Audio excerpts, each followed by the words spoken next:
স্বাধীনতার পর থেকে শুধু শাসকের হাত বদল হয়েছে, আমরা কিছু পাই নাই, ঠিক কিনা বলেন? শুধু ওনাদের দোষ দিয়ে কি লাভ? একদল খাইছে, আরেক দল খাওয়ার জন্য রেডি হয়ে আছে। ফেনী জেলা যখন পার হচ্ছি, আমি দেখলাম 3টা উইন্ড মিল ছিলেন তো, বিশাল পিলার, 3টা-4টা পাখা থাকে, বায়ু বিদ্যুৎ কেন্দ্র, বাংলাদেশের প্রথম বায়ু বিদ্যুৎ কেন্দ্র এটা, মুহুরী প্রজেক্ট বলে ওটা সম্ভবত, মুহুরী প্রজেক্ট। তো সাগরের বাতাসের ঝাপটায় এটা ঘুরে এনার্জি হয়, ইলেকট্রিসিটি উৎপাদন হয়।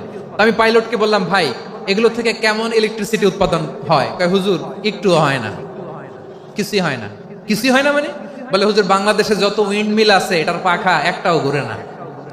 আল্লাহ, বলেন কি? তাহলে যে কোটি কোটি টাকা ব্যয় করে যে উইন্ড মিল, কয় হুজুর ভিতরে ফিটফাট, উপরে ফিটফাট, ভিতরে সদরঘাট। তার মানে কোটি কোটি টাকা দিয়ে এই উইন্ড মিল বানায়, এখানে কিছু নাই।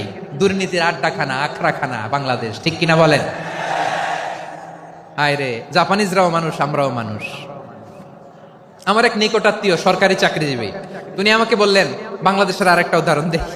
উনি আমাকে বললেন যে প্রতি বছর আমাদের অফিসের ফার্নিচার চেঞ্জ করে। আমি বললাম, প্রতি বছর ফার্নিচার চেঞ্জ করে কেন?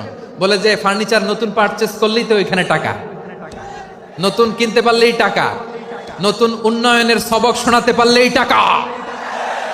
প্রথম আলোর রিপোর্ট, কি আলো?